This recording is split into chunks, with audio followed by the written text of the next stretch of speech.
Bonjour mes amis, que Dieu vous bénisse tous, 100%. Les amis, ceux qui nous haïssent, ceux qui nous critiquent, enfin, tous. Car telle est la volonté de Dieu, que tous soient bénis. D'ailleurs, sa volonté est que chacun de nous, le monde entier, nous soyons la propre bénédiction. Maintenant, il est clair que ni tout le monde veut l'être. Parfois même, ils le veulent. Mais ils ne sont pas humbles pour s'incliner devant la parole de Dieu et lui obéir. Mais lorsque la personne est humble, lorsque Dieu trouve des personnes humbles pour se soumettre, pour obéir à sa parole, alors ces humbles ont le droit, le privilège d'entrer dans sa présence et de l'invoquer à n'importe quel moment de la journée, de la nuit, à l'église, à la maison, au travail, dans la rue, peu importe l'endroit. C'est pourquoi la prière que celui qui est humble fait a autant de valeur que la prière d'un évêque, d'un pasteur, de quelconque officier de l'église. La différence est la sincérité. Lorsqu'il existe de la sincérité dans les paroles, dans l'expression de foi, alors Dieu écoute. Regardez seulement, le psalmiste, celui qui a écrit le psaume 119, dirigé par le Saint-Esprit, il a dit les mots suivants. Regardez seulement lorsque le serviteur ou la personne est humble. Parce que ce psalmiste, cette personne ne connaît son prénom. Il est inconnu. C'est un simple inconnu. Mais regardez seulement les enseignements qu'il nous laisse, à nous tous. Regardez seulement. Là, au psaume 119, verset 49, il dit le suivant.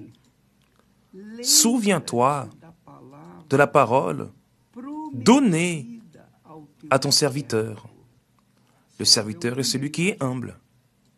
C'est celui qui écoute et qui obéit. Souviens-toi de la parole donnée à ton serviteur, à laquelle tu as fait que je me suis attendu. Le serviteur attend des ordres.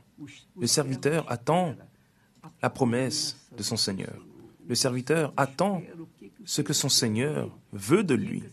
Dis-moi, Seigneur, ce que tu veux que je fasse pour que je puisse alors le réaliser. Il dit, souviens-toi, Seigneur, souviens-toi de la parole donnée à ton serviteur, à laquelle tu as fait que je me suis attendu. C'est ici ma consolation dans mon affliction. Autrement dit, cette parole, la promesse de Dieu, était la consolation du psalmiste au moment de l'affliction.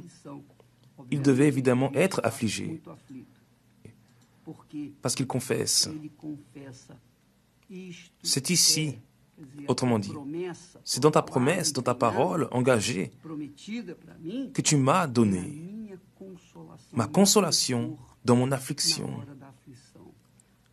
Que dans ta parole, regardez seulement, que ta parole m'a vivifié, m'a remis en vie.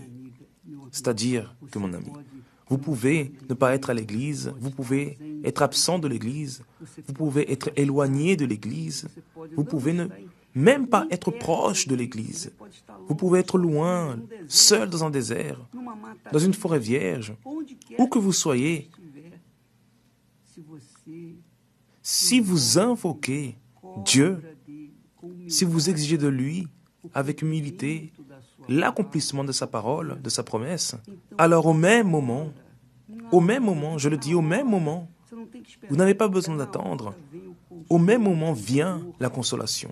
Le Saint-Esprit vient pour accomplir sa parole engagée. Alors lorsque la personne a une foi soutenue par la parole de Dieu, qui est la foi intelligente, la foi en la parole de Dieu, la foi dans le Seigneur Jésus-Christ, dans la parole du Saint-Esprit, alors elle exige de Dieu avec humilité, selon ce que nous voyons dans le psalmiste, dans sa clameur. Vous voyez seulement, souviens-toi de la parole donnée à ton serviteur. Dieu a promis sa parole.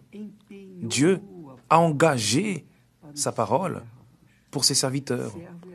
Le serviteur, c'est celui qui sert Dieu. C'est celui qui est humble, celui qui manifeste, qui ébauche la foi en la parole de son Seigneur. Souviens-toi de la parole, engagée, donnée à ton serviteur, à laquelle tu as fait que je me suis attendu. Alors dans ce moment d'angoisse, dans ce moment de terreur, nous sommes tous en train de vivre des jours de terreur, des jours nocturnes, pendant la journée, pendant la nuit, les informations, tout le temps. Comment dire? Des informations de terreur, vraiment. Des informations qui ébranlent n'importe quelle structure. Elles n'ébranlent pas seulement ceux qui sont fondés sur la parole de Dieu. Parce qu'il dit, c'est ici ma consolation, c'est-à-dire mon réconfort est ta parole. Mon réconfort est ta parole. Dans mon affliction, que ta parole m'a remis en vie. Ici, il change de discours. Il arrête de parler de son affliction pour parler de la vie que la parole lui a apportée à ce moment-là. Alors, mon ami, vous qui êtes là en train de m'écouter, peut-être que vous êtes accusé à cause de vos péchés, peut-être que vous êtes préoccupé à cause de vos péchés. Comment Dieu va-t-il m'écouter si je suis si pécheur, si pécheur? C'est là que vous vous trompez, mes amis. Qui est parfait? Qui est assez saint pour parler avec Dieu et être écouté? Personne, personne.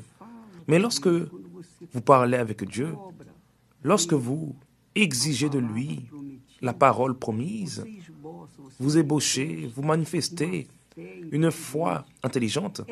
Cette foi vous fait être pur devant Dieu. Sans foi, il est impossible d'être agréable à Dieu. Sans foi, il est impossible d'être pardonné. Sans foi, il est impossible d'être justifié. Sans foi, il est impossible d'être méritant. À partir du moment où vous manifestez cette foi simple, toute simple, peu importe, Dieu écoute votre prière. Dieu vous écoute. Il vous écoute. Le diable dit, tu dois mourir. Il n'y a pas de solution pour toi. Mensonge, c'est une tromperie. Dieu écoute votre prière, comme il écoute la mienne. Vous pouvez être sûr de cela. Il veut écouter votre expression de foi, comme celle de ce psalmiste. Il a dit, souviens-toi, Seigneur. Autrement dit, le psalmiste a exigé de Dieu l'accomplissement de la parole que Dieu avait engagée envers lui. Souviens-toi, Seigneur, de la parole donnée à ton serviteur, à laquelle tu as fait que je me suis attendu. Je suis en train d'attendre. Parlez avec Dieu, mon ami. Parlez avec lui et vous allez être écouté, vous allez être répondu, d'accord? Écoutez bien, vous, là où vous êtes maintenant, à cet instant, vous pouvez parler avec Dieu. Je peux prier pour vous. Cela ne me coûte rien, absolument rien. Mais je préfère vous orienter au sujet de comment vous pouvez atteindre Dieu sans dépendre de moi, sans dépendre de qui que ce soit, mais en dépendant seulement de votre propre foi. D'accord? Parlez avec Dieu, maintenant même. Cherchez un endroit bien réservé, et parlez avec lui. Il écoute votre prière. Dites-lui, ô Dieu d'Abraham, Dieu d'Isaac, Dieu d'Israël, il sait que vous êtes en train de vous référer au Dieu, le Père de notre Seigneur Jésus-Christ, et que le Saint-Esprit est évidemment en train de vous conduire à cette attitude de foi. D'accord? Faites cela maintenant. Ne laissez pas pour plus tard, non. Faites-le maintenant même. immédiatement. Que Dieu vous bénisse et fasse de vous une source de bénédiction pour toute la vie. Au nom du Seigneur Jésus-Christ. Amen.